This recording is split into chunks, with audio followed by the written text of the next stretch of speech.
The day Matthew Boone rode into Caldwell, Kansas, in the spring of 1882, he had a deed in his coat pocket, a bank draft folded beside it, and absolutely no intention of changing either one.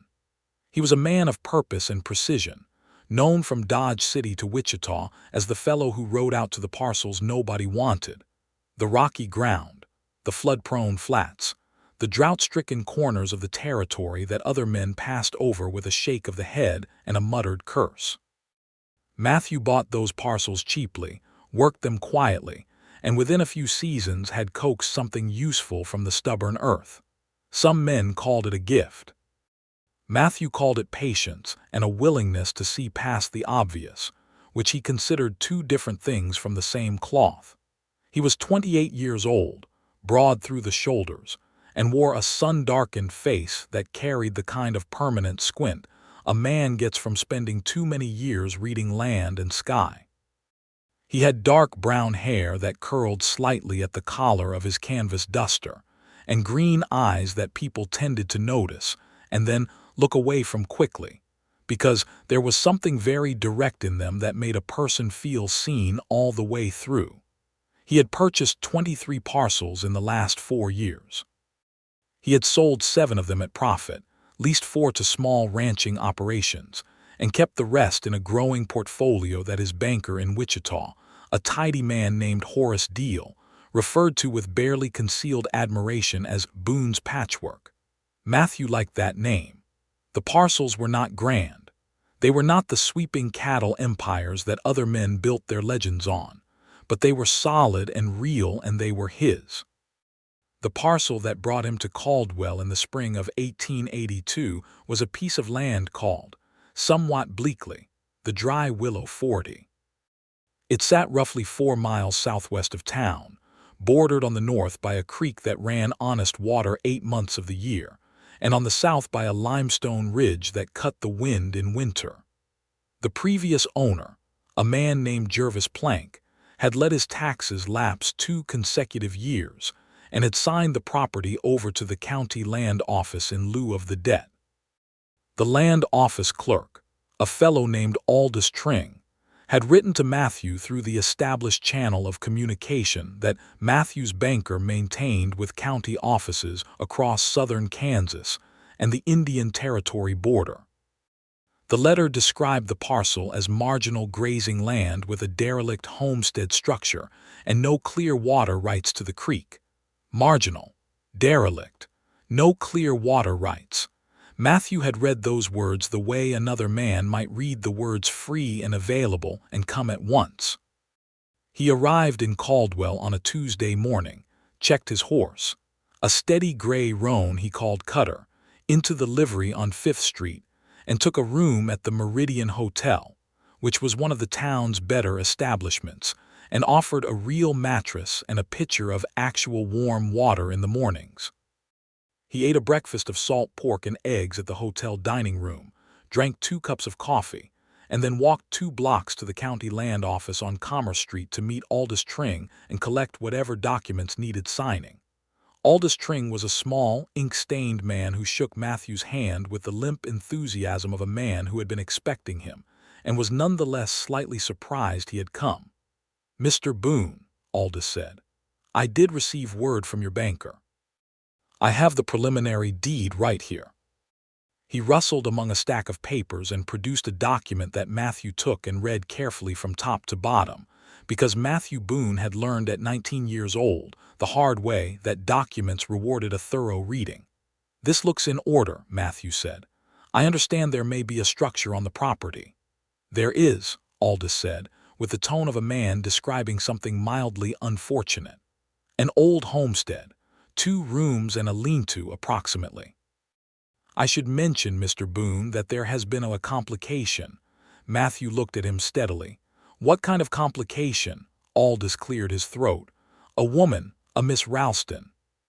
She has been residing on the property for the past several months.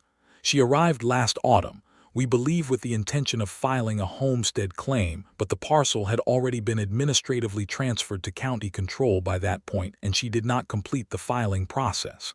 Legally she has no claim, but she is at present," Matthew considered this, Has she been notified that the county intends to sell? She has received a notice by letter, Aldous said. She did not respond to the letter. She has also received a verbal notification via my office assistant who rode out there 3 weeks ago. And she told him she was not leaving, Aldous said. He removed his spectacles and polished them with a corner of his sleeve. She is a widow, we understand. Her husband passed last winter very sudden. She has a child, a small boy. Matthew was quiet for a moment. Outside, Commerce Street moved with its usual morning noise, a wagon, voices, the distant bell of the feed store. He set the deed back on Aldous' desk with a precise movement. I will ride out and look at the property before I sign anything, he said. That is my usual practice. Aldous nodded with evident relief, as if this decision removed a weight from his narrow shoulders. Of course, Mr. Boone. The road goes south on Pine to the crossroads, then west about 4 miles. You will see the ridge. Matthew thanked him, walked back to the livery, and saddled Cutter. He found the Dry Willow 40 without difficulty. The limestone ridge appeared exactly where Aldous had described it, a pale gray tooth of rock jutting from the southern horizon, and the property spread before it in a rolling stretch of blonde grass and red earth that had the particular quality of land that had been let go rather than worn out. There was a difference to Matthew's eye. Neglected land and exhausted land were not the same thing. Neglected land could come back. The creek glinted through the grass to the north, genuinely alive, and the old homestead sat toward the middle of the parcel, a 2-room structure of cottonwood planks gone silver with age, a lean-to addition on the east side, a listing fence that had once been a kitchen garden. And there was a woman in that kitchen garden. She was on her knees in the dirt, pulling weeds from around a row of newly turned soil, working with a focus that suggested she was unaware of his approach or had decided not to be concerned by it. She wore a faded calico dress of blue and brown, a work apron over it, and a wide-brimmed straw hat that had seen better seasons. Her hair was dark, nearly black, and even braided and pinned under the hat it had a kind of natural authority to it, thick and determined-looking.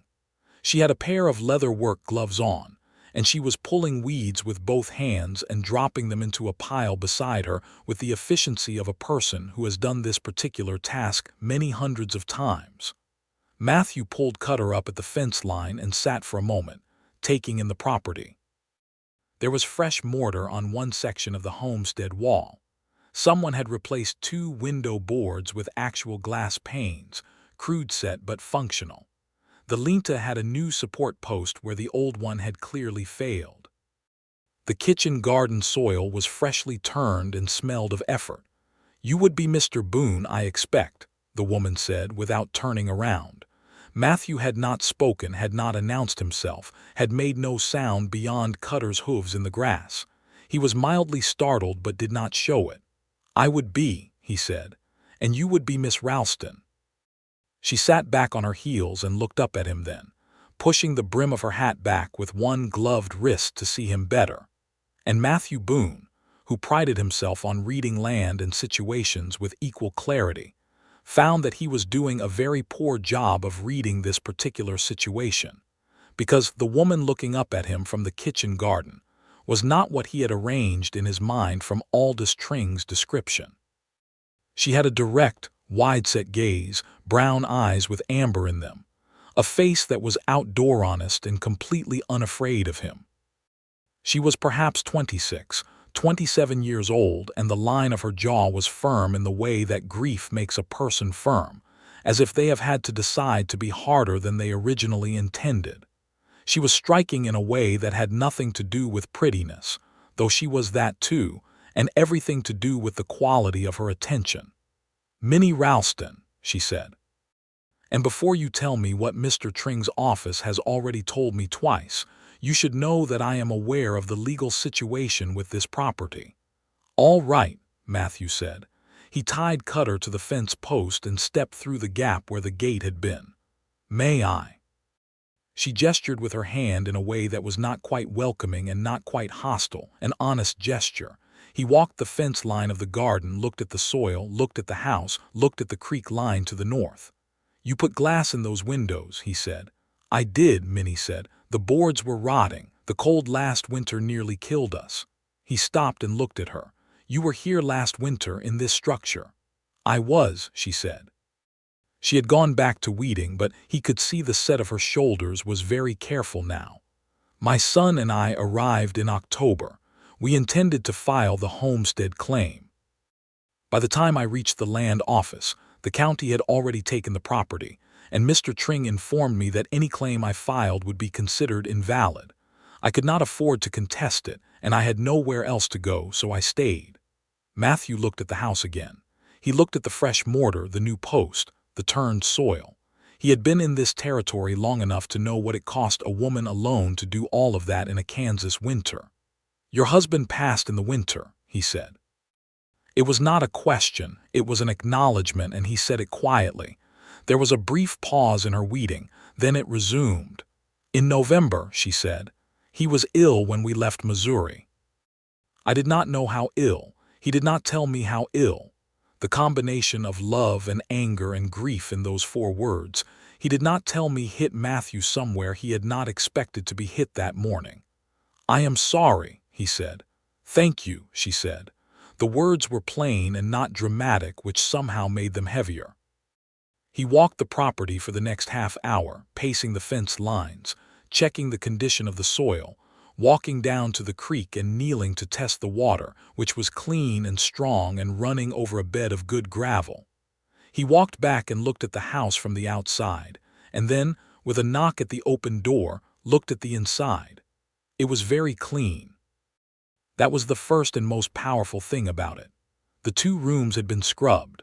The floor was swept earth and packed flat. There was a cook stove that he could see had been repaired.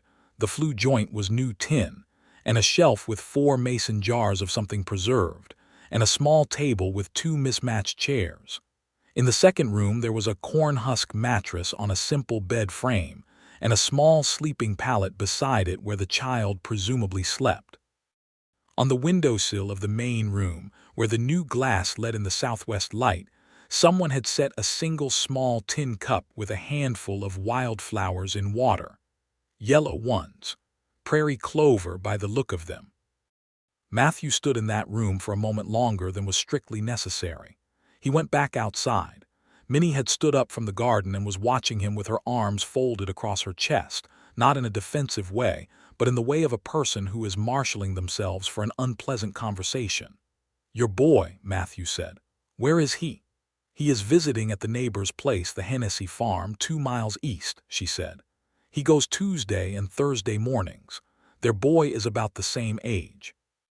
I work the garden while he is gone because he is 5 and helpful in the way that 5-year-olds are helpful, which is to say not very." Something about the way she said that tired and fond in equal measure made Matthew want to smile. He did not, but he wanted to. "Miss Ralston," he said, "I came here today to look at this property with the intention of purchasing it." "I know that," she said. She held his gaze steadily. "I also know that you have purchased 20-some parcels in this corner of the territory in the last few years. Mr. Tring told me about you when his assistant came out. He called you the man who buys what nobody wants." "That is a fair description," Matthew said. "Then you understand why I am here," she said. Her voice was even, but there was something underneath it now, something that was fighting very hard to remain underneath and not rise to the surface. Because nobody wanted this place either. Everybody rode past it. Nobody wanted the derelict house or the rocky ground or the uncertain water rights. Everybody said it was marginal. She paused. "But I needed it, and I worked it. And I intend to keep working it if I am allowed to. Because my son and I have nowhere else to go, and because this land has good bones, Mr. Boone, and I think you know that better than most." The morning light was coming over the limestone ridge now, full and gold, and it fell across the kitchen garden and the silver plank homestead and the creek grass to the north. And Matthew Boone stood in the middle of the Dry Willow 40 and understood, with the kind of clarity that his entire career had been built on, that this was not a marginal parcel. It never had been. He looked at Minnie Ralston for a long moment. She looked back at him with those amber-brown eyes that were not asking him for mercy and not quite asking him for anything, except perhaps to see clearly. "Miss Ralston," he said finally, "I am going to ride back to town and have a conversation with Aldous Tring." Her expression did not change, but something in her posture shifted very slightly in the direction of bracing. "I am going to tell him," Matthew continued, "that the property has an existing occupant with demonstrated improvements and a documented need, and that I am not prepared to execute the purchase under the current terms." She stared at him.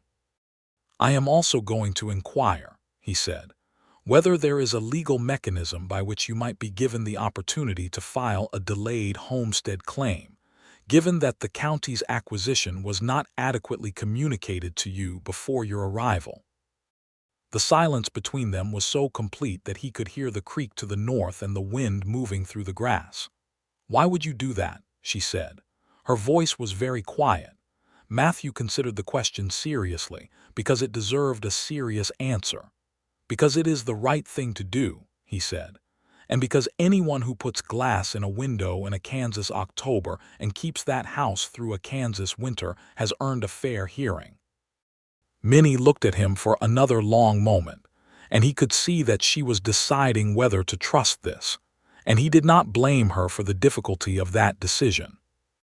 "I have learned," she said carefully, "to be cautious about men who say things that sound like good news when I am standing in difficult circumstances." "That is wise," Matthew said. "I would not trust me either at this stage." He moved back toward Cutter and untied the reins. "I will ride back to town. If Tring tells me there is no mechanism for a delayed claim, I will come back and tell you so honestly. If there is a path, I will come back and tell you that." "And if there is a path," Minnie said, "what does it cost me, because I have very little?" "Nothing," Matthew said. "It costs you nothing from me." He put his foot in the stirrup and mounted.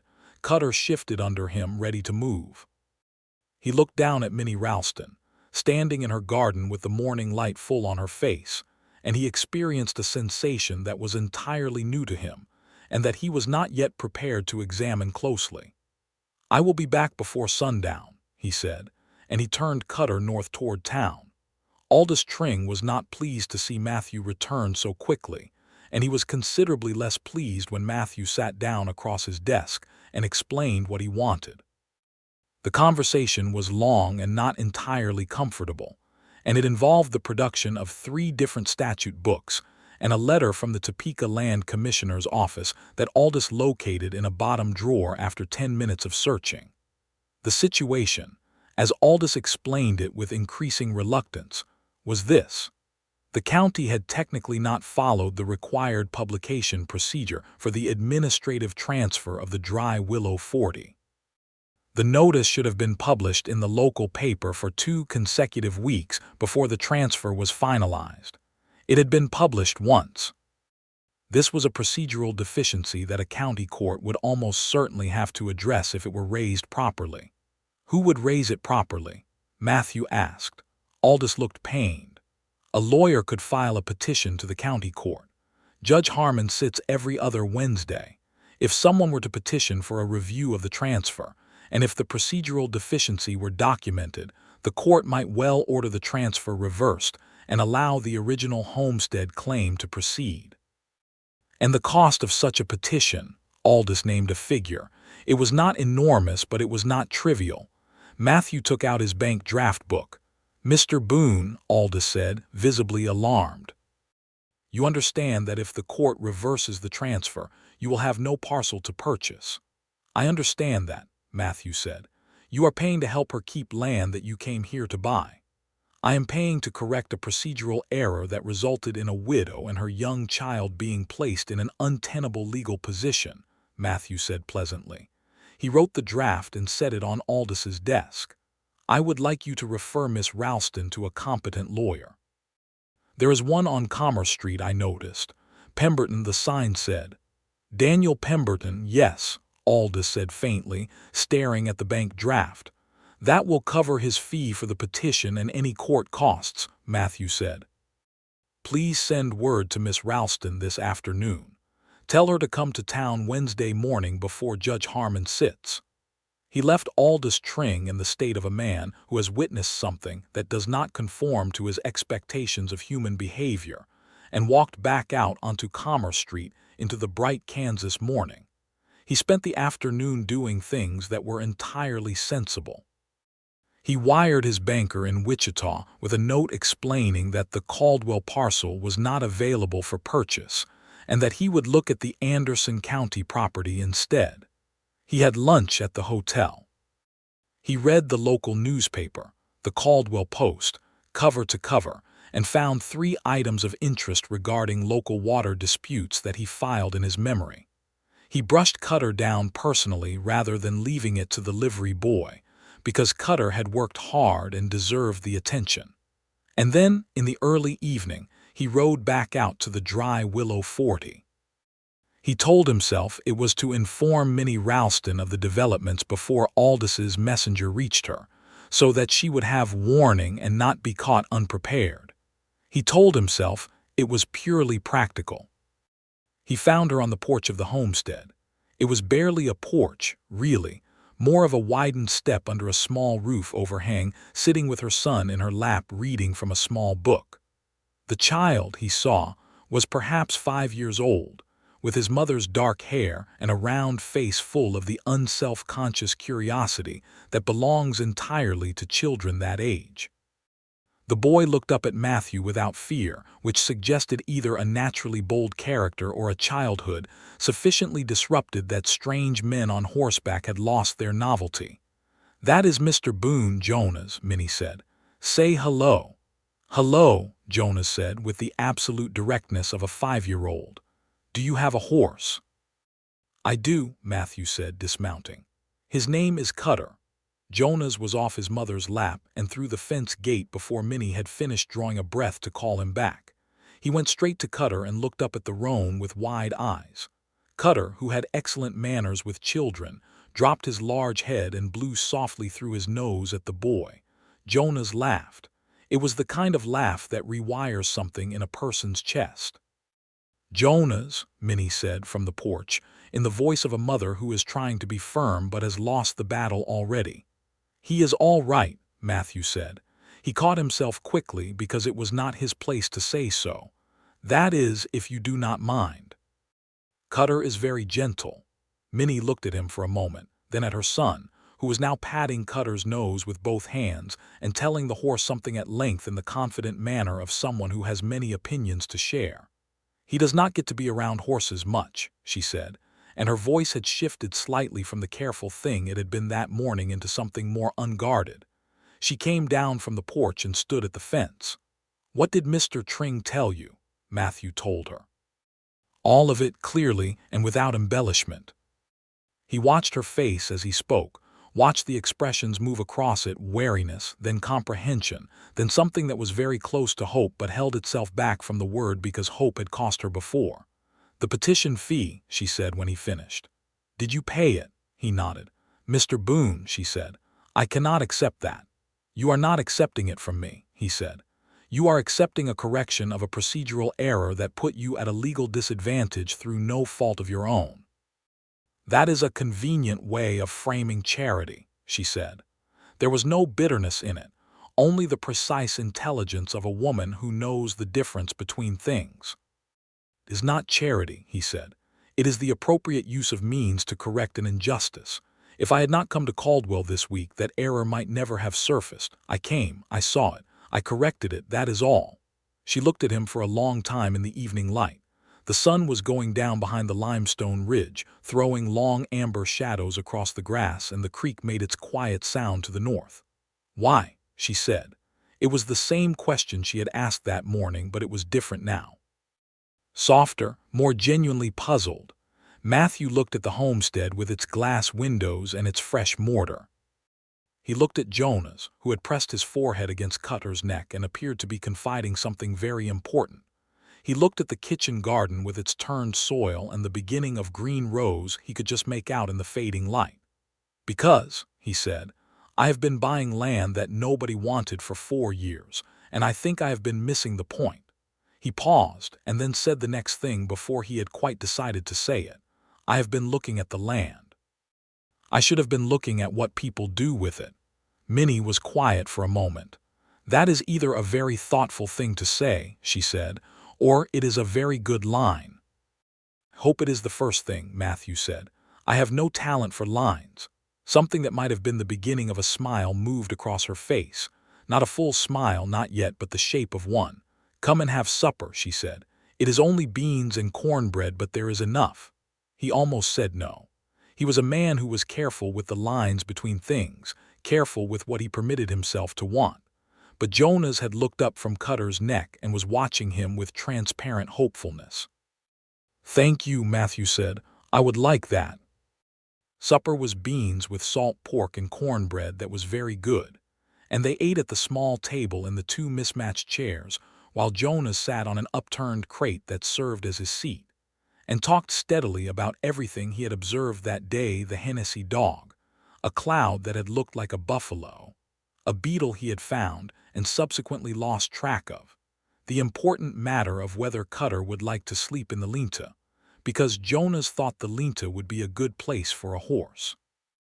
Matthew answered Jonas's questions with complete seriousness, the way he would have answered an adult, which was not a calculation on his part, but simply the way he was with children, having had a younger brother once who had required that sort of engagement.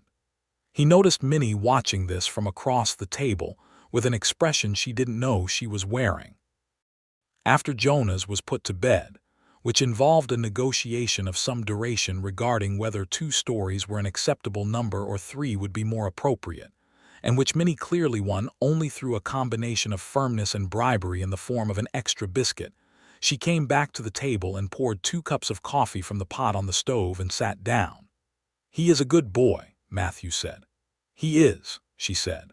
The fondness in her voice was a full, uncomplicated thing. He is better than I deserve. I doubt that considerably, Matthew said. She looked at him, and this time the smile came further, not complete but real. You are very straightforward, she said. People usually are not. When they are being kind, I mean, they usually soften it with extra words. Extra words tend to obscure things, Matthew said. My husband was like that, she said, and then there was a brief silence in which she seemed to consider whether she had said too much. He was plain-spoken. It was one of the things yes, plain-spoken. Matthew did not fill the silence. He had learned that some silences were working silences, doing necessary things, and needed to be left alone. His name was Robert, Minnie said after a moment. We were married 6 years. He was a good man. Got sick in the summer of '81, an illness that moved through the county we lived in Missouri, and he recovered, or we thought he recovered, and then in the autumn he said we should come west. He said he had always meant to try for land. I thought, she stopped, turned the coffee cup in her hands. I thought he wanted a new start, and he did, I suppose. He just did not tell me how little time he thought he had for it. Matthew sat with that. He wanted to know you would be settled, he said. She looked up. Yes, she said quietly. That is exactly right. That is what he wanted. She put the cup down. And then he died in November, and I was in a 2-room house I did not legally own with a 5-year-old boy and a Kansas winter coming, and I had to decide whether to fall apart or not. You chose not, Matthew said. I chose not, she said. She said it flatly, the way you state a fact about yourself that you are neither proud nor ashamed of, simply because it is true. I put glass in the windows. I fixed the flue. I planted the garden in April as soon as the ground was ready. And waited for someone to come and tell you to leave, Matthew said. Yes, she said, and waited for that. They sat in the light of the oil lamp for a little longer, and it was an easy quiet which surprised Matthew considerably, because he was a man who was generally more comfortable alone than with other people, and the quiet of other people's company usually had an expectancy in it that he found taxing. This quiet did not. He left when the lamp was getting low. He walked to Cutter and mounted, and Minnie stood in the open doorway with the lamplight behind her. Wednesday morning, he said. Go to Pemberton's office on Commerce Street. He will be expecting you. Bring whatever documents you have, your husband's death record if you have it, any receipts for materials you purchased for the house. "I have them," she said. "I keep everything." "Good," he said. He touched the brim of his hat. "Good night, Miss Ralston." "Good night, Mr. Boone," she said. "And thank you, I do not know what else to say but that." "That is sufficient," he said, and rode north through the dark grass toward the lights of Caldwell. He lay in his hotel room that night and looked at the ceiling, and tried to think clearly about land in Anderson County, which he genuinely needed to do, and found that the ceiling kept showing him a kitchen garden and yellow wildflowers in a tin cup, and a woman deciding not to fall apart. He was in considerable difficulty, and he knew it. The following morning he found himself, with the inevitability of something that has already been decided by a portion of the self that does not consult the reasoning portions, at the hardware store on Main Street, looking at a selection of window glass, and asking about the cost of freighting a small order 4 miles southwest. He also found himself at the grain merchant's, asking about soil amendment options for heavy Kansas clay, which was a question he had asked many times in the context of his own parcels, but which he was asking now for entirely different reasons. He told himself this was professional interest. He told himself that the Dry Willow 40 was not going to be his parcel, but that he had a genuine interest in the land quality, and it was perfectly reasonable to be gathering information. He told himself many things. That afternoon, he ran into a man he knew at the Meridian Hotel bar, a rancher named Cole Whitfield who operated about 12 miles west of Caldwell, and who was in town for supplies. Cole was large and good-humored and had known Matthew for 2 years, and he looked at Matthew with the interest of a man who senses a change in a familiar person. "You do not usually stay in Caldwell more than one night," Cole said, setting down his glass. "Thought you were in and out." "The business took longer than expected," Matthew said.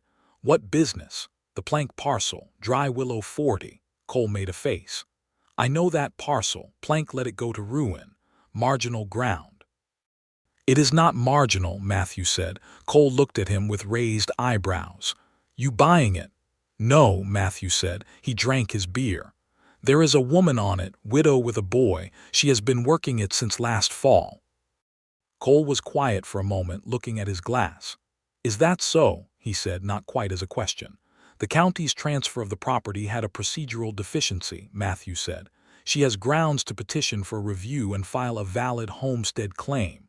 "And you are helping her do that," Cole said, with the slow certainty of someone who is putting a picture together. "I am arranging for a lawyer to help her do that," Matthew said, "which is a different thing." "Is it?" Cole said. Matthew said nothing. Cole smiled into his beer. "How long have you known her?" "1 day," Matthew said. Cole laughed, not unkindly, and Matthew had the sensation of being seen through from the outside, which he had not expected to feel in a Caldwell hotel bar, but was perhaps the appropriate consequence of spending the afternoon at the hardware store thinking about window glass.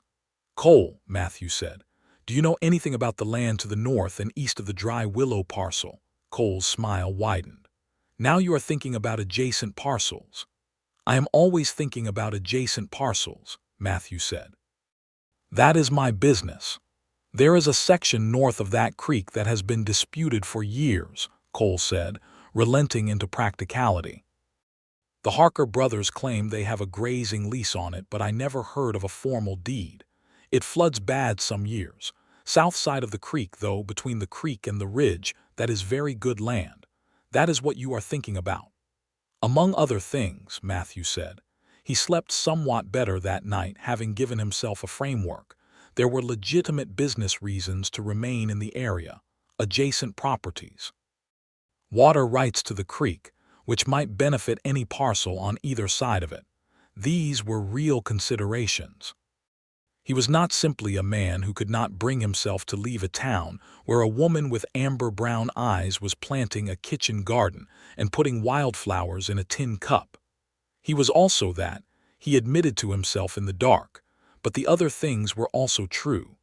Wednesday morning arrived with overcast skies and a southeast wind. Matthew dressed and walked to Pemberton's office at 8 in the morning, arriving before either Pemberton or Minnie, and waited on the bench outside until he saw her coming down Commerce Street with Jonas's hand in hers. She had made an effort with her appearance that he could see had cost her something. A dress that was a step above the work calico, a dark blue wool with cream collar and cuffs, her hair pinned with more care than it usually received. She carried a small leather satchel that clearly held her documents. She walked with the purposeful stride of someone who is afraid and has decided to walk through it rather than around it. Jonas saw Matthew first and made a beeline for him with the unerring accuracy of a child who has decided he likes a person. "Mr. Boone," Jonas said, "did you bring Cutter?" "I left Cutter at the livery today," Matthew said, "but I told him you would visit soon." Jonas accepted this gravely. Minnie arrived at the bench and looked at Matthew with an expression he was beginning to be able to read. It was the expression she wore when she did not know what to do with kindness. "You did not have to come," she said. "I know," he said. "Pemberton is a competent lawyer. He will handle it well." "Then why did you come?" He looked at her steadily.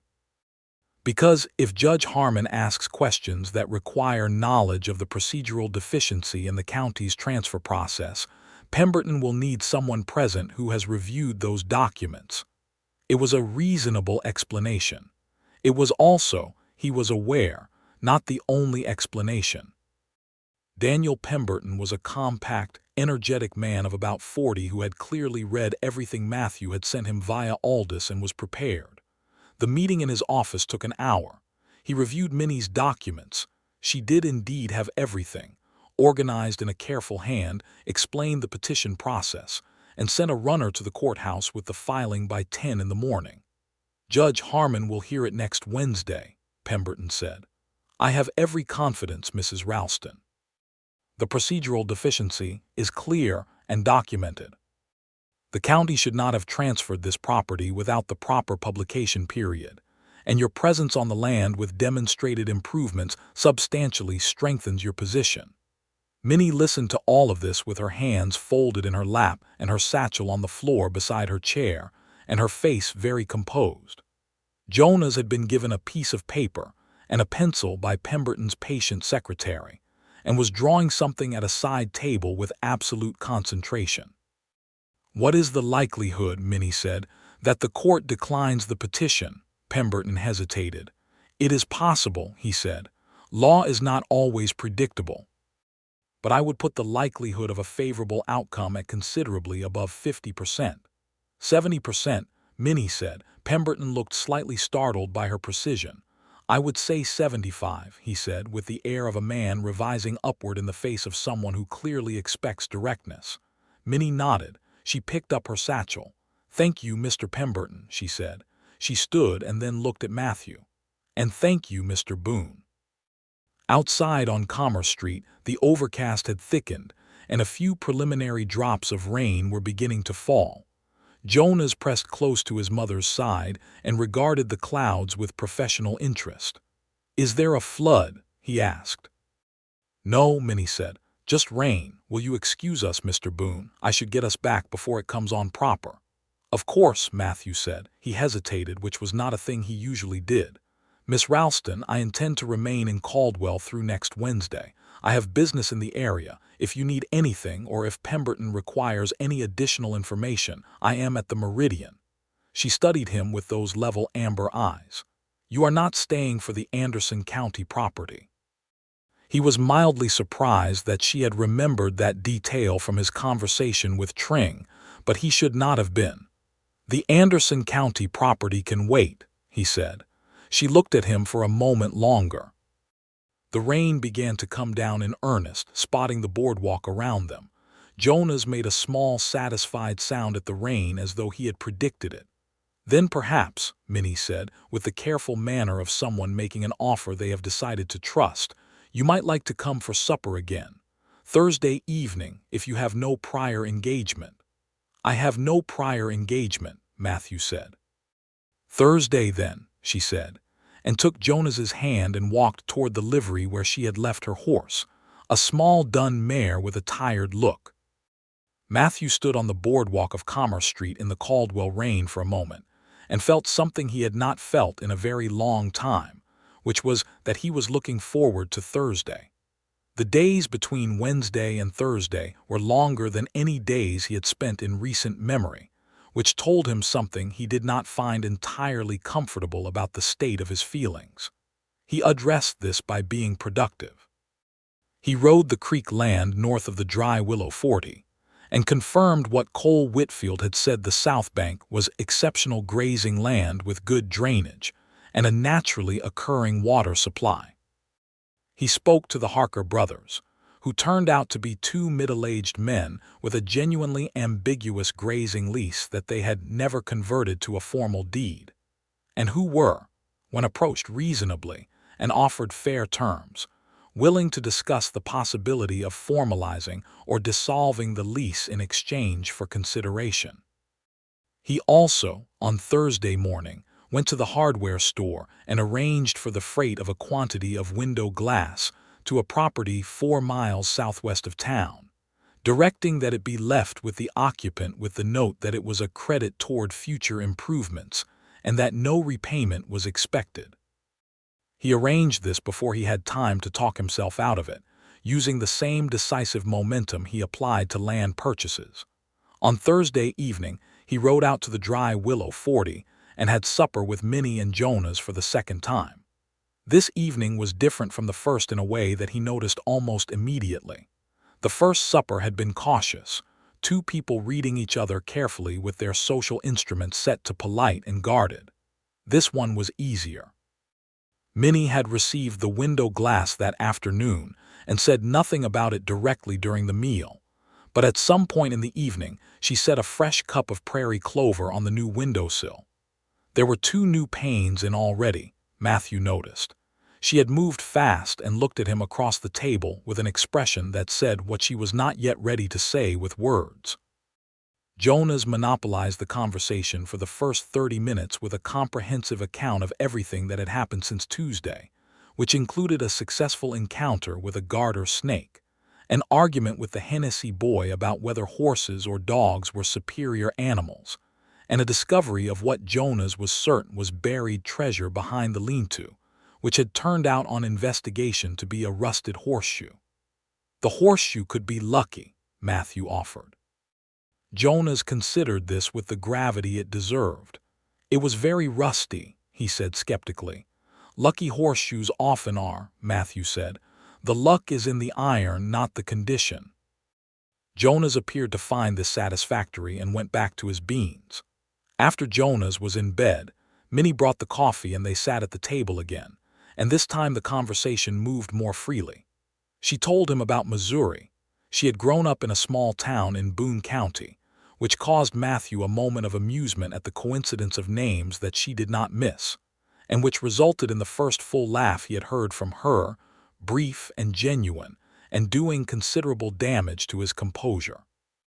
She had been a schoolteacher before her marriage. She had taught for 2 years, 3rd through 5th grades, in a 1-room schoolhouse outside of Columbia, and had loved it entirely. She had given it up when she married Robert because that was the expected and required thing, and she had not made peace with it the way some women did. "I intend to teach again," she said, "when Jonas is older, when things are more settled." She said this with the particular determination of someone who has said it to themselves many times in the dark and is testing how it sounds said aloud to another person. "Is there a school near here?" he asked. "The Caldwell School has a teacher," she said. "But there are 3 or 4 farm communities south of town that have no school at all, children who are not going to any school at all. I inquired about it when I was in town last month." She paused. "It would require starting something from nothing. You have some experience with that," Matthew said. She met his eyes. "I do," she said. He told her about his own history in return because it seemed fair. He had grown up in Ohio, the older of 2 sons of a farmer who had good land and modest ambition. He had come west at 22 with $50, a horse, and the conviction that opportunity existed in the places other people had assessed as worthless. He had been right often enough that it had become a way of life. He had worked alone mostly, and liked it, and had not missed company in the way that people usually expected a solitary person to miss it. "Until recently," he said, and then stopped, because that was more than he had intended to say at this stage. Minnie looked at him with her head tilted slightly, the way she had of looking at things she found interesting. She did not ask him to complete the thought, which was an act of mercy he appreciated. He rode back to Caldwell under a clear sky full of stars and found himself, without quite intending it, humming something under his breath. He did not own this land. He had come to buy it and had instead redirected the law to restore it to the woman who needed it. He was staying in the Meridian Hotel on professional grounds that were partially but not entirely honest. He was having supper twice a week with a widow and her small boy, and he was buying window glass for a house he did not own and would never own. He was, he thought, in the finest trouble he had ever been in. The following week had a rhythm to it.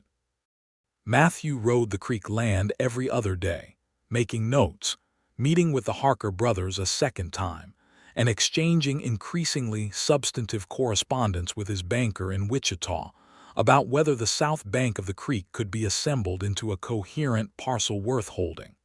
He called on Pemberton twice to check on the petition status. He had supper at the Dry Willow 40 on Saturday evening as well, and brought a tin of molasses candy from the Caldwell General Store that Jonas received with an ecstasy so complete and transparent that even Minnie laughed freely. On Sunday afternoon, he arrived at the homestead not for supper, but simply because he was in the area. He had been riding the creek and was coming back past and found Minnie standing on the flat section north of the house, looking at the ground with the expression of someone who is solving a problem in their head. "What are you looking at?" he asked, dismounting. "I want to extend the garden," she said. "There is good soil here, better than the south section. But I need to bring water to it. I have been thinking about digging a small channel from the creek, but the grade is against me on the northeast corner." He looked at the land. He walked it. He had been walking land all his life, and he did it now with the same focused attention he gave to everything, except that he was also very aware of her walking beside him, pointing out what she had observed, asking his opinion with the directness of someone who genuinely wanted information rather than confirmation. "There," he said, stopping. "If you reroute from 15 yards further west, the grade works. You lose a little distance, but the flow will be natural. You would need to cut the channel about a foot deep and line the bottom with flat stone from the ridge to prevent erosion." She looked where he indicated, then looked at the ridge, then looked back at the point he had shown her. He could see her mapping it in her mind. "I can see that," she said. "I would need help with the stone cutting." "I can help with that," he said, and then caught himself. "That is, if you want it." She looked at him for a moment with that measuring quality she had. Then she said simply, "Yes, I want it." They spent the next 2 afternoons cutting stone from the ridge. Matthew did the heavier work with a chisel and sledge he borrowed from the Caldwell hardware store, Minnie trimming and laying, and began the channel on the second afternoon. Jonas supervised from a safe distance with the gravity of someone bearing responsibility for quality control, occasionally offering opinions on stone placement that were more accurate than Matthew expected. The work was honest and physical and required coordination between them, and it had the quality that working side by side gives people, a kind of knowledge of each other that conversation alone does not produce. He learned the way she moved, economical and deliberate, and the way she thought through a physical problem, always 3 steps ahead. She learned, he thought, something corresponding about him. On the second afternoon, near the end of the day, he handed her a stone that she reached for at the same moment he moved it to her, and their hands met over the stone, her bare hand and his gloved one. And the contact lasted only a second before she took the stone and placed it, but the second was very long, and neither of them said anything about it, and the work continued. He was aware in all of this that he was a man with no formal claim on this woman, no right to her time or her trust, and that she was a woman recently widowed who had been through considerable suffering and who was navigating a legal situation that had not yet been resolved. He was aware of these things clearly, and he held himself to them. But the distance between aware and feeling is sometimes very wide, and Matthew Boone crossed it a little more each day. Wednesday arrived with bright skies and a sharp west wind. Minnie drove Jonas to the Hennessy farm before riding into town for the court hearing, and Matthew met her outside the courthouse on 2nd Street. Pemberton was there, crisp and prepared with his document case. A small group of interested observers had gathered on the steps because Caldwell was a town of modest scale and court hearings were events. The hearing before Judge Harmon was not long. The procedural deficiency in the county's transfer was clear in the record. Pemberton presented it concisely. Aldous Tring, who was present in his official capacity, and who looked as though he would rather be somewhere else, confirmed under direct questioning from the judge that the publication requirement had not been met. Judge Harmon was a man of about 60, spare and deliberate, who read the documents himself before speaking. The transfer of the Dry Willow 40 to county control, dated October 14, 1881, is hereby voided on grounds of procedural deficiency, he said. The original status of the parcel as available for homestead claim under the Homestead Act of 1862 is restored. Miss Ralston, your filing will be processed as of today's date.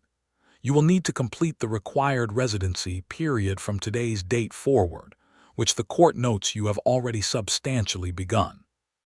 He looked at her over his reading spectacles. You have been on the property since October 9th, 1881, Minnie said clearly. Then you will have met the residency requirement by October 9th, 1886, provided you continue to reside and improve the property, Judge Harmon said. Congratulations, Miss Ralston. This court is adjourned. Outside on the courthouse steps, in the bright west wind morning, Minnie stood very still for a moment.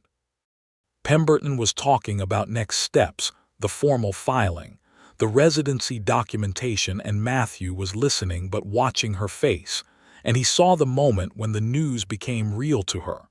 It was not dramatic. It was a slow exhale, and her eyes closed for a second, and when they opened there was a quality in them that was different from every expression he had seen before, which was simple relief, the relief of a person who has been holding a great weight and has been allowed to set it down. She turned to Matthew, and there was nothing calculated or restrained in the way she looked at him. It is ours, she said, and then corrected herself quickly. Mine. It is mine and Jonas's. Yes, Matthew said. Because of what you did, she said. Because of what you did, he said. You were there, you improved it, you fought for it. I only helped the law see what was already true. She looked at him with those amber eyes that saw through pretense with very little effort. You paid for the petition, she said. You found the deficiency, you stayed. Minnie, he said, and the use of her given name was not something he had planned, but it happened and he did not take it back. She was quiet for a moment. Matthew, she said. It was the first time she had used his name. Pemberton was looking at his documents with the carefully unnecessary focus of a man, allowing two people a private moment on the courthouse steps of Caldwell, Kansas, and doing it with professional discretion. Thank you, Minnie said, and her voice was full of something that was more than gratitude, and both of them understood what it was, and neither was quite ready to name it yet. That evening, back at the Dry Willow 40, she made the best meal she had managed since his arrival: chicken, which she had obtained somehow, and root vegetables and fresh cornbread, and a dried apple pie that was extraordinary given the limitations of a wood stove and a cook who had to work the land all day as well. Jonas was allowed to stay up late in celebration of a concept that had been explained to him as "our land is officially ours now," which he understood to be very important, and he sat between the adults at the table like a small, dignified guest at a feast. After Jonas was in bed and the dishes were washed, Matthew washed them, which was not something he had planned but which happened naturally in the way that things had a habit of happening naturally in this house. They sat on the narrow porch in the warm May evening. The sky over the limestone ridge was extraordinary, deep blue going to black with the first stars coming in, and the creek made its sound, and the grass moved in the light wind. Matthew thought he had seen a good many fine pieces of land in 4 years of dedicated looking, and this was among the finest, and the particular quality of its fineness had almost nothing to do with the soil or the water rights. "What will you do now?" Minnie asked. She was sitting with her knees together and her hands folded in her lap, looking at the ridge. "I have some business with the creek land to the north," he said. "The south bank is interesting to me." She turned to look at him. "Adjacent to this property." "Yes," he said. "Matthew," she said, and stopped. He waited. "I am not a woman who is comfortable with uncertainties," she said. "I have had too many of them in the last year to manage another one comfortably." She paused. "What are you doing here? I mean honestly. Not the creek land and the adjacent parcels, though I believe those are real. I mean, what are you doing here?" He looked at her. In the last 2 weeks he had thought about this question from several angles, and had arrived at an answer that was probably not particularly sophisticated, but was completely true. "I am trying to determine," he said carefully, "whether you would allow me to court you properly. And I am aware that you have been widowed recently and that the timing may be wrong, and that I have no particular right to ask, and that you may find the proposition unwelcome for any number of entirely reasonable reasons." The night air moved between them, warm and smelling of grass and spring. "It has been 5 months since Robert died," Minnie said. Her voice was quiet. "5 months during which I have had very little time to grieve because grieving requires a certain amount of stillness, and I could not afford stillness. I have thought about this." She turned to look at him fully. "I do not think Robert would want me to spend the rest of my life in the waiting room of something that might never come." "No," Matthew said, "I do not think he would either." "I think," Minnie said, "that he would want me to be practical and brave and honest, which are the 3 things he valued most." She looked at the ridge. "I think you are a good man, Matthew Boone. I have thought so since you stood in my kitchen garden and looked at my house with more respect than most people have given this piece of land in its entire existence." She paused. "I think I would like to find out if I am right." "That is enough for me," Matthew said. "More than enough." They sat in the May evening for another hour, talking about smaller things, the creek project, the garden extension, Jonas's plans for the horseshoe. And when Matthew finally stood to go, Minnie walked him to the fence, and in the deep blue dark he took her hand for a moment, just held it, and she let him. The ride back to Caldwell was very long and very bright, and he arrived at the Meridian Hotel with the distinct sense of being a man whose life has just changed course, which he found entirely welcome. The weeks that followed were the best weeks Matthew Boone had spent in a long time, and they had the quality of things that are good in the present tense rather than in retrospect, which is a rarer condition than it sounds. He began the process of acquiring the south bank of the creek formally, working through the county land office, through a different clerk than Aldous Tring, who regarded Matthew with the mild reproach of someone who had been professionally inconvenienced, and establishing water rights that would benefit both the South Bank parcel and the Dry Willow 40. The water rights negotiation was complex and required 2 trips to Wichita to consult with his banker and a water law specialist, and on both occasions he came back to Caldwell with the anticipation of something that was not about land. He courted Minnie with the same patience and directness that characterized everything he did. He wrote out 3 evenings a week.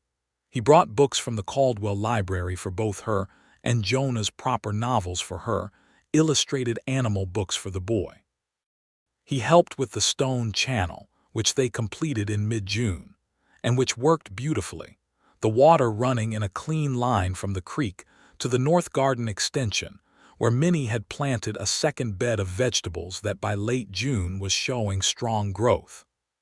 He met Jonah's in the full sense, spent real time with him, not the polite managed time of an adult trying to be appropriate in a complicated situation, but genuine time, teaching him to identify birds and to read the weather in the clouds and to pick up a stone and tell by its weight and color what kind it was. Jonah's took to him with the uncomplicated affection of a child who needs a steady male presence and finds one, and Matthew felt this in a way he did not have words for and did not try to find them. Minnie watched all of this with that attention of hers that missed very little, and what she saw clearly made her decision easier.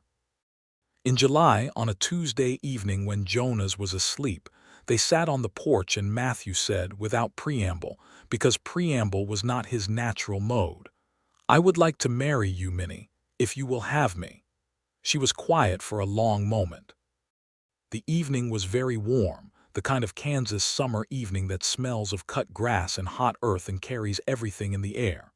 "I want to make sure you understand what you're taking on," she said. "I have a son who is not yours. I have a homestead that will not be fully legally mine for another 4 years. I have plans to start a school that may or may not succeed. I have opinions and I state them directly, which not every man finds comfortable." "I know all of that," Matthew said. "None of it is a concern to me. The son is a joy. The homestead is fine land that I will not own and do not need to own. The school sounds to me like an excellent idea. And your directness is one of the primary things I admire about you." She looked at him. "You have been acquainted with me for approximately 8 weeks," she said. "I have been acquainted with many parcels of land in considerably less time and made entirely correct assessments of their value," he said. "I grant that you are not a parcel of land and the comparison is perhaps not flattering, but the principle stands." She laughed at that, the real laugh, full and warm, and he felt it like good news. "Yes," she said when the laughter settled. "Yes, Matthew, I will marry you." He reached over and took her hand and she turned hers to hold his, and they sat in the warm Kansas night with the creek talking to the north, and the stars enormous over the limestone ridge and the kitchen garden smelling of green things growing.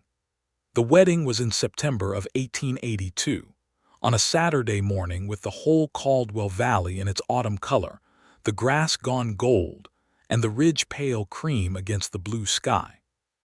It was performed by the Methodist minister in Caldwell, a kind man named Reverend Briggs, who had heard the story of the property through the natural mechanism of small-town communication, and regarded the occasion with particular warmth. Minnie wore a dress that she and the wife of a farmer named Clara Hennessy, the same Hennessy's whose boy was Jonas's friend, had made together over the course of 2 weeks, a deep ivory wool with brown embroidery at the collar and cuffs that was not a grand wedding dress but was exactly right, which is a different and better thing. Matthew wore his best dark coat and a new white shirt, and stood at the front of the small church looking more nervous than he had looked in any business transaction of his life, which Jonas noticed and commented on with complete candor. "You look scared," Jonas said, standing beside him in the front pew with his best clothes on and his dark hair slicked flat in a way that made him look both formal and slightly uncomfortable. "I am not scared," Matthew said. "Your hands are doing a thing," Jonas said, pointing at Matthew's hands, which were in fact doing a thing. "That is anticipation," Matthew said. "What is anticipation?" "Like scared, but about something good," Matthew said. Jonas considered this carefully and appeared to accept it. When Minnie walked in on the arm of Daniel Pemberton, who had agreed to stand in for the lack of family with the good humor of a man who has come to feel invested in an outcome he helped produce, Matthew's hand stopped doing the thing entirely, because Minnie walking toward him in that ivory dress with the autumn light from the church windows making everything golden was one of those moments that permanently reorganizes a person's internal landscape. And he had no mechanism available for anything except looking at her. She met his eyes from across the church, and the directness of that gaze, her walking toward him with complete intention and complete presence, was the finest thing he had ever seen. The vows were simple. Matthew said his in the plain, steady voice he used for things that mattered most, because those were the things that did not benefit from decoration. Minnie said hers clearly and without wavering, and when Reverend Briggs came to the part about what God had joined, let no man put asunder, there was a murmur of approval from the small congregation of neighbors and townspeople that had filled the church, because Caldwell was a community that had collectively followed this story and had opinions about it. After the ceremony, there was a gathering at the Hennessy farm, which had the largest yard in the area, with food brought by half the women in 3 miles, which was the way of community in that time and place. Cole Whitfield came and was genuinely pleased. The Harker brothers came and were politely festive. Jonas ate an extraordinary quantity of cake and made friends with every dog present, and fell asleep in the back of the wagon on the way home, deeply content. That night, their first night as a married couple in the homestead on the Dry Willow 40, the limestone ridge was black against a sky brilliant with stars, and the creek ran its quiet, constant sound, and Minnie stood at the new glass window of the main room and looked out at the land that was hers. Matthew came and stood behind her, not touching, just close, and she leaned back against him, and his arms came around her naturally, the way things come together when they fit. "This is where I was standing," she said softly, "when you rode in that morning." He rested his chin against the top of her head. "I remember," he said. "You changed everything," she said. "You changed everything," he said. "I just arrived." She turned in his arms to look at him. "You stayed," she said. "That was the thing." "I stayed," he agreed.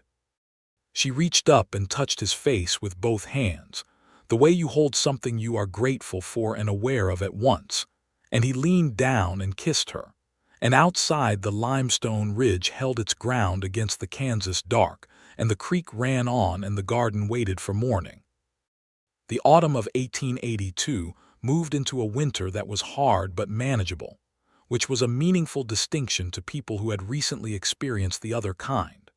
Matthew had, by that point, formally acquired the South Bank parcel from the creek and registered the water rights that benefited both the bank land and the Dry Willow homestead, which Minnie found satisfying from a strategic standpoint, and said so with the directness he had grown to love entirely.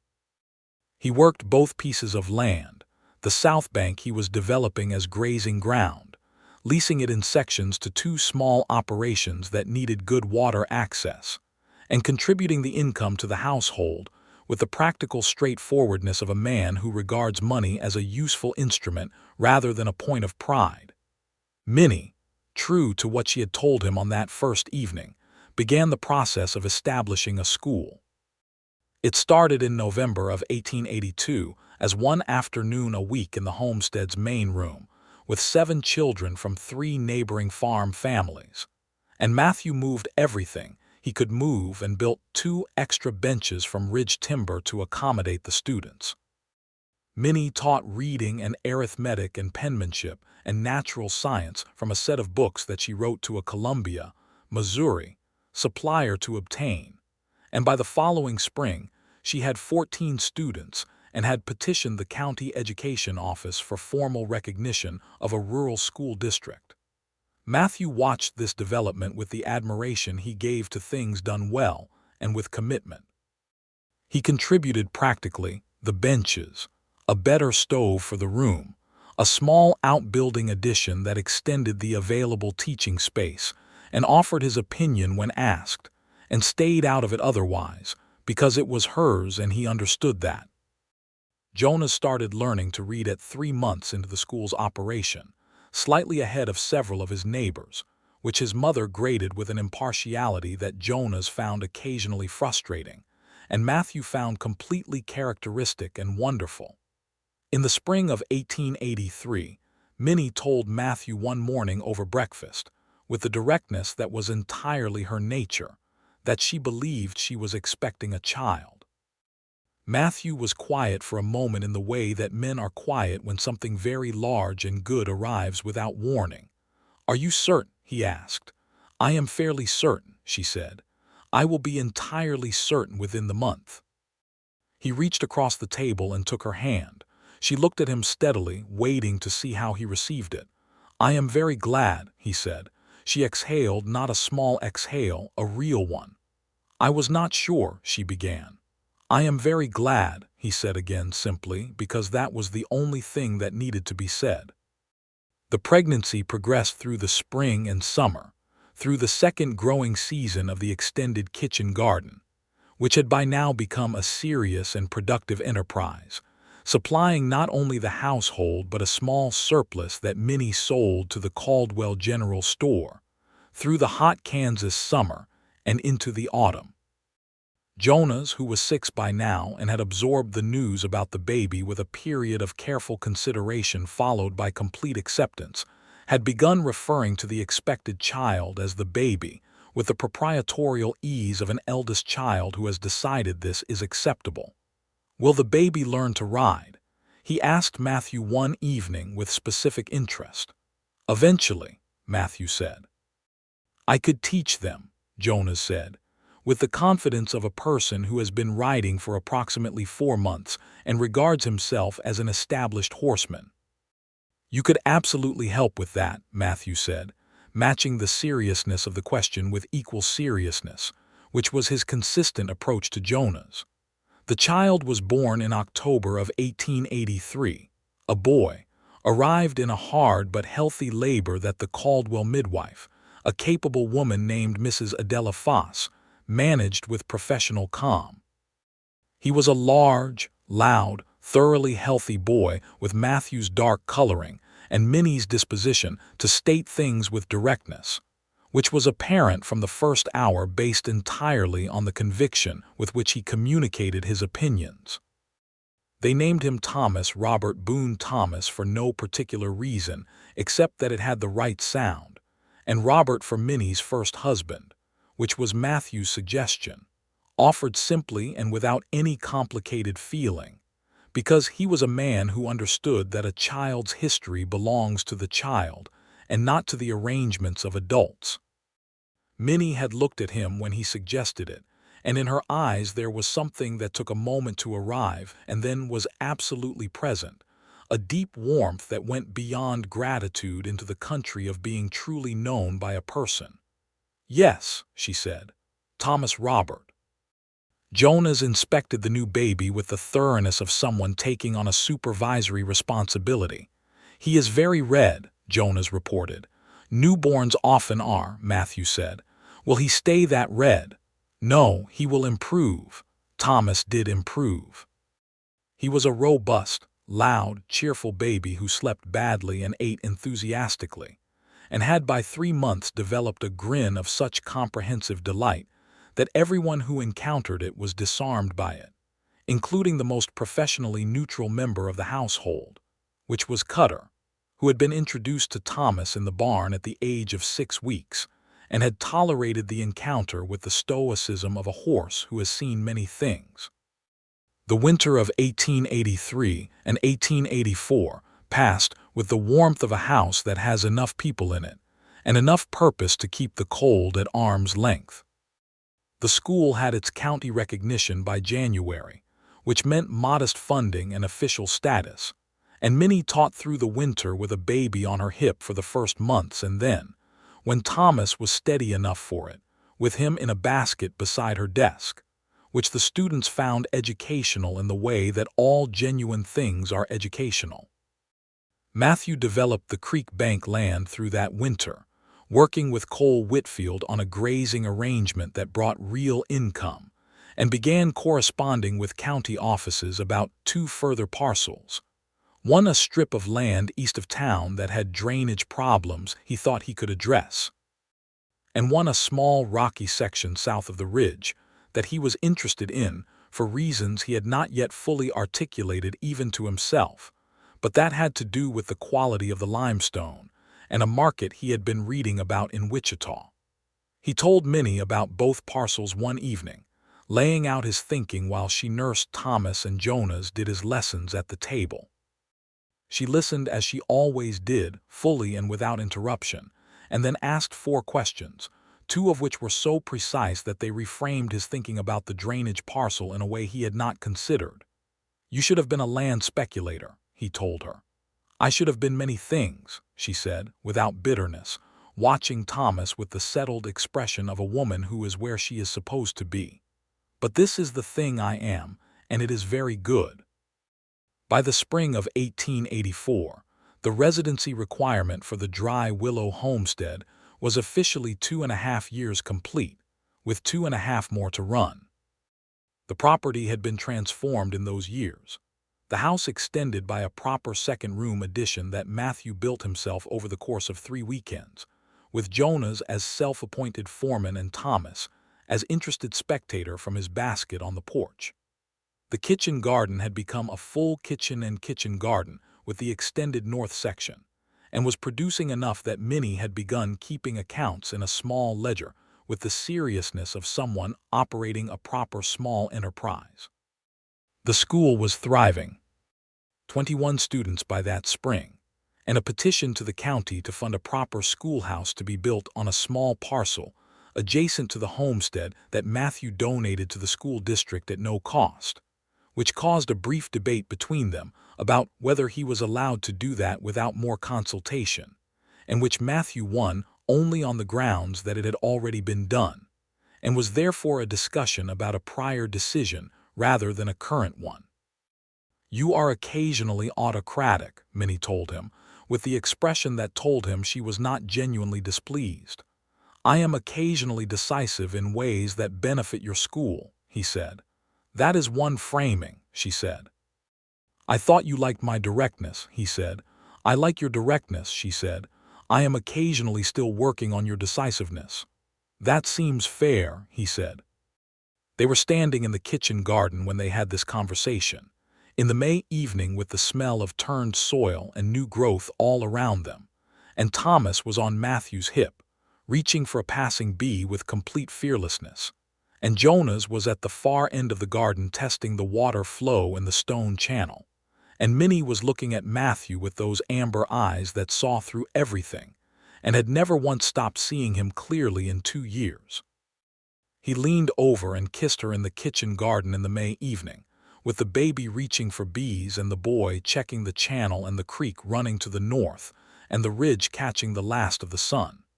She kissed him back with everything she had, which was considerable. By the autumn of 1885, the limestone quarry idea that Matthew had been circling for a year had become a real enterprise. The South Ridge section yielded high-quality building limestone, and the expanding towns of the territory, Caldwell growing, Wichita building, the railroad bringing new settlement in every direction, had consistent demand for it. Matthew worked the quarry with 2 hired men, a steady pair of brothers from Sumner County named Archero and Domingo Garza, who were skilled stonecutters, and who Matthew paid fairly and consistently, which was not a universal practice in the territory, but which he considered the only practical arrangement for men whose skill you wanted to retain. Archero and Domingo became fixtures of the Dry Willow in the way that good workers on a working property do, present, trusted, part of the daily fabric.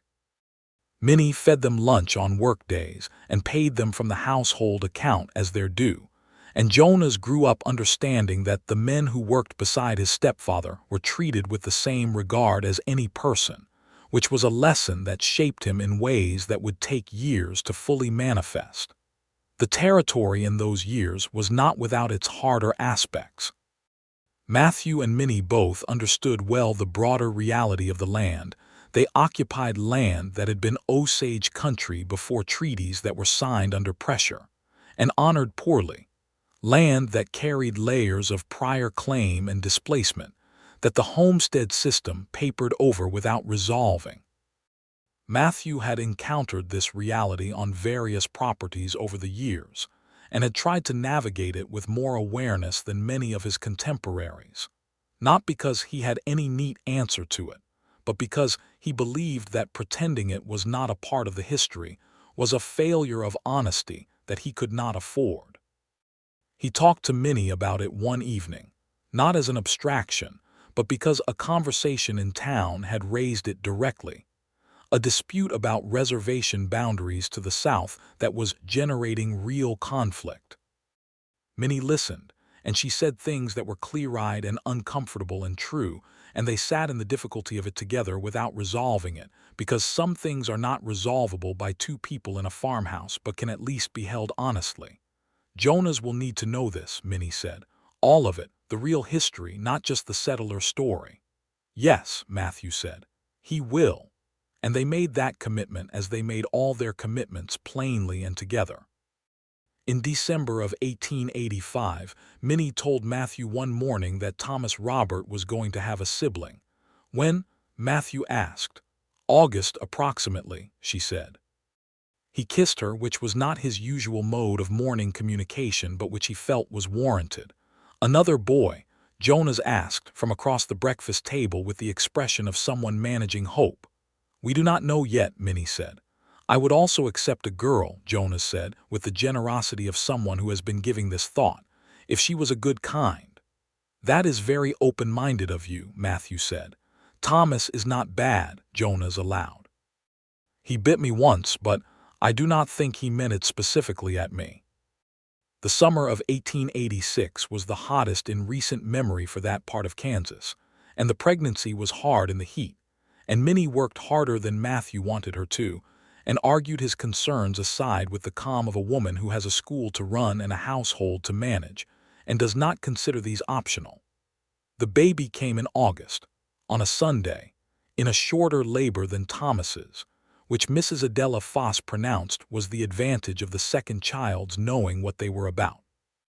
It was a girl, large and healthy, with Minnie's dark hair already visible, and an expression that on a newborn could only be called composed. They named her Alice Jane Boone.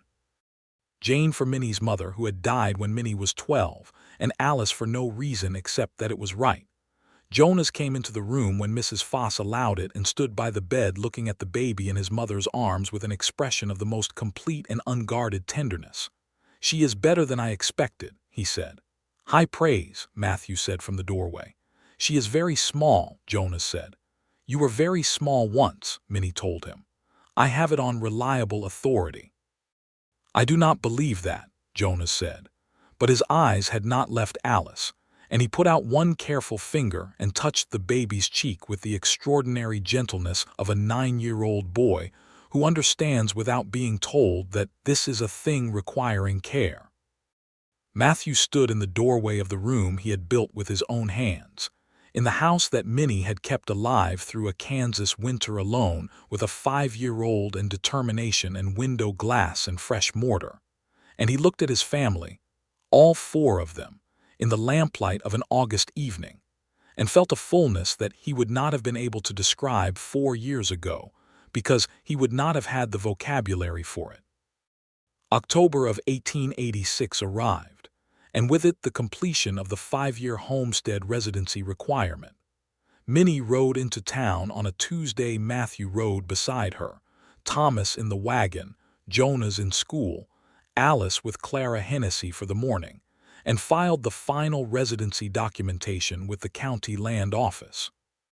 The clerk this time was not Aldous Tring, who had retired from the position the previous spring, but a younger man who processed the paperwork efficiently and issued the patent deed in due course. The Dry Willow 40 was, in the eyes of the law and in every other way, Minnie Ralston Boone's. She held the deed on the drive home, sitting beside Matthew on the wagon seat with Thomas asleep in her lap and the deed in her hands, and she did not look at it, but she held it with both hands, the way you hold a thing you have waited a long time for. Minnie Ralston Boone, Matthew said, reading the name on the deed sideways. That is a lot of name. It is my name, she said. All of it. All of it, he agreed. She leaned against his shoulder on the wagon seat, and he put his arm around her, and they drove home through the October grassland with the limestone ridge ahead of them pale and solid against the blue sky, and the creek flashing in the sun to the north. The school was in full operation that October, housed in the proper schoolhouse that had been built on the donated parcel the previous year, with 28 students and a second part-time teacher, a young woman from Wichita named Miss Clara Devereaux, who had answered Minnie's advertisement in the Caldwell Post, and who was, as Minnie put it, the right kind of determined. Matthew's various land enterprises were running well, the quarry steady and profitable, the creek bank grazing leases covering their costs and more, the drainage parcel east of town that he had acquired and improved now showing the improvement he had predicted when everyone else had called it marginal. He had not bought 24 or 25 parcels in the years since 1882 at anything like the rate of the previous years, because his time was differently allocated now. But the parcels he had added were excellent ones, and his banker Horace Deal in Wichita regarded the whole situation with barely concealed satisfaction. Cole Whitfield came by for supper one evening that autumn and afterward sat with Matthew on the extended porch, the proper porch now with its own small roof, that Matthew had built the previous spring, and looked out at the property in the dusk. "Remember when I asked you what you were doing in Caldwell?" Cole said. "I remember," Matthew said. "You said business," Cole said, with the good humor of a man who has been right about something for 4 years and waited patiently to mention it. "I had business," Matthew said. "You had a kitchen garden," Cole said. Matthew smiled at that. "I had a kitchen garden," he said. Inside, through the window, the good glass window, properly set now, the original 2 panes and 4 more since. He could see Minnie moving between the stove and the table, could see Jonah's doing something at the far end of the room, could hear Thomas's voice in the particular register of a 3-year-old requiring someone's attention about something urgent. Somewhere in the back room, Alice was presumably asleep, although Alice's relationship with sleep was a matter of ongoing negotiation. "You got the better end of this deal," Cole said. "By a considerable margin," Matthew agreed. He said it without irony, without the cautious qualification that people often put around their happiness to protect it from the attention of fate. He had spent 4 years looking at land that other people wrote off, seeing value in places that were dismissed as marginal, trusting his judgment against the prevailing opinion. He had gotten good at it. He knew with the same certainty that what he had here, this house, this woman, these children, this piece of ground with its stone channel and its kitchen garden and the creek talking to the north, was the finest thing he had ever seen the value of, and the truest. The years settled in around them with the good weight of things that hold.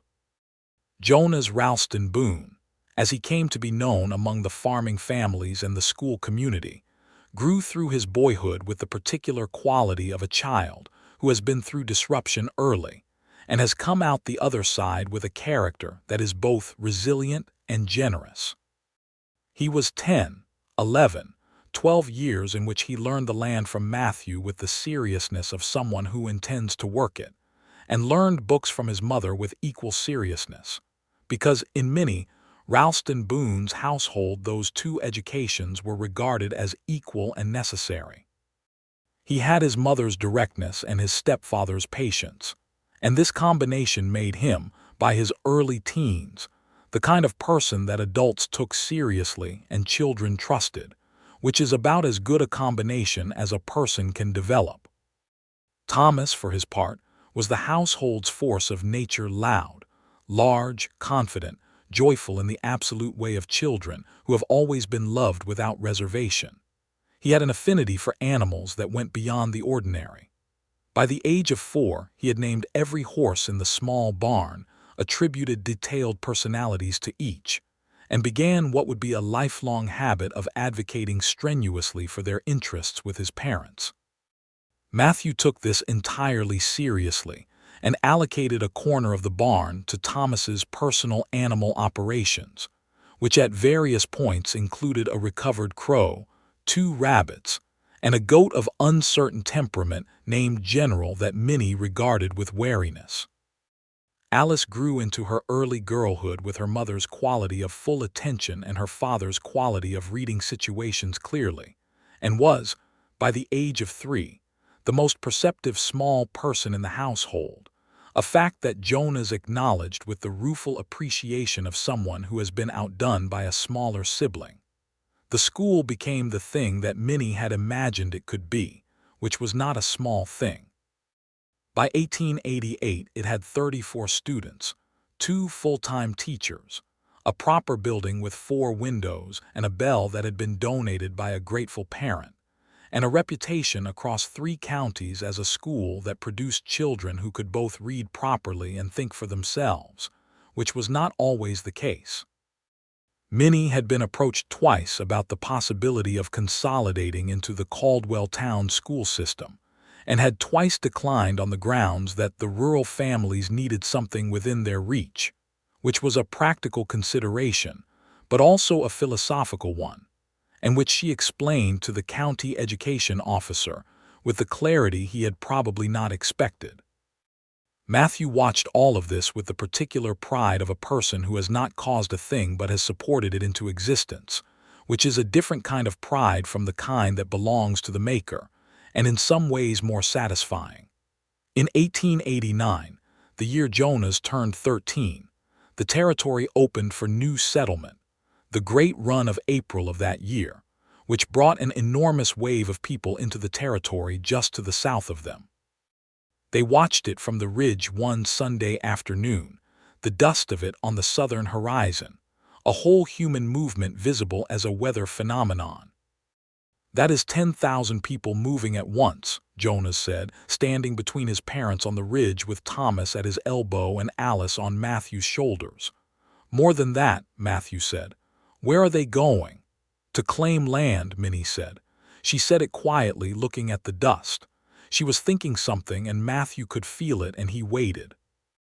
"Land that was not empty," she said finally, not to Jonas particularly, but to all of them, in the way that she had made a habit of saying the true difficult thing when the easier version was available. "The territory has people in it already, has had people in it for a very long time." Jonas was quiet for a moment, digesting this. "Like us," he said, "when we came." "The situation is more complicated than our situation," Minnie said, "and the injustice is considerably larger. But the question of who was here first and who has the right to the land, yes, that question runs through all of this." They stood on the ridge for a long time, the four of them, looking at the dust of history moving on the southern horizon, and Matthew thought about all the parcels he had bought and sold, about every piece of ground he had walked and assessed and determined the value of, and about what it meant to own a thing and what it meant to be owed a thing, and did not arrive at an answer but thought harder than he usually let himself think on the subject. He had been a man who was good at looking at land clearly. He was still learning to be a man who looked at everything else with equal honesty, and Minnie was the best teacher he had ever had for it. By the summer of 1890, Matthew and Minnie Boone had been married 8 years, and the Dry Willow 40 was unrecognizable from the parcel that Jervis Plank had let go to the county. The homestead had become a proper farm, 3 horses, a milk cow, 20 chickens, the kitchen garden and the north extension producing a reliable surplus. The house extended twice to 4 rooms plus the lean-to, now rebuilt as a proper attached storage building. The stone channel ran clean from the creek, and the limestone quarry on the south ridge employed 4 men full-time and contributed to the town's physical fabric, in the solid literal sense that several of Caldwell's newer buildings incorporated ridge limestone. Minnie's school had become the anchor institution of the rural community south of Caldwell, in a way that she had perhaps imagined, but had not expected to come so completely true. Children who had learned to read at her benches were now teenagers who could discuss current events and write letters and balance accounts, which was not a negligible contribution to the future of a community. And on a September evening of that year, sitting on the porch with the autumn coming in over the ridge, with Alice in her lap reading aloud from a primer in the careful, determined voice of a 4-year-old who takes her work seriously, and Thomas somewhere in the barn conducting animal operations, and Jonas at the table, inside visible through the window with his head bent over the books that he had been corresponding about with a teacher in Wichita who had suggested he might qualify for a proper secondary education when the time came. On that September evening, Matthew Boone looked at the life that had arranged itself around him and felt, very simply, complete. Not finished. Not settled in the way of things that have stopped moving. Complete in the way of a structure that has been built right, that has all its pieces and its whole weight in balance, that can hold what it needs to hold and add to itself as needed. Minnie looked up from the book she was holding for Alice and caught him looking at her with that expression, which she knew well by now. "What?" she said. "Nothing," he said. "Everything." She smiled at that, the full smile, the one that had taken a year to arrive and had never gone away since. "That is an unusual combination," she said. "It is accurate," he said. Alice looked up from her reading to observe this exchange with the 4-year-old's complete attention to the emotional weather of the adults she lived with. "Are you happy?" she asked her father, with the directness that was absolutely her mother's. "Yes," Matthew said, without qualification. "Very much." "Good," Alice said, and went back to her reading with the satisfaction of someone who has confirmed a fact they already suspected. The evening came down over the ridge in its usual way, the light going gold and then amber and then soft, the creek sound rising as it always did in the cooling air, the kitchen garden settling into its end-of-season quiet with the last of the tomatoes still on the vine, and the squash lying fat and orange in the fading light. The horses in the barn made their comfortable sounds. Somewhere beyond the ridge, a coyote made its observation known and was not answered. Matthew reached across the porch bench and found Minnie's hand where it rested beside Alice's small leg, and she turned her hand to hold his without looking up from the book, with the ease of years and the warmth of something that had been built from the most unpromising beginning. A parcel nobody wanted, a woman who would not leave it, a man who came to buy and instead changed his plans. The creek ran north of them as it always had and always would. The ridge held its ground. The kitchen garden waited for spring. The lamp in the window threw its square of light into the September dark, and inside that light the children moved and the books lay open, and the life they had made together from scratch, from difficult ground and difficult circumstances, and the willingness to see clearly and stay went on with all the richness and fullness of a thing grown in good soil by people who knew how to tend it. It was exactly enough. It was, in every possible way, more than enough.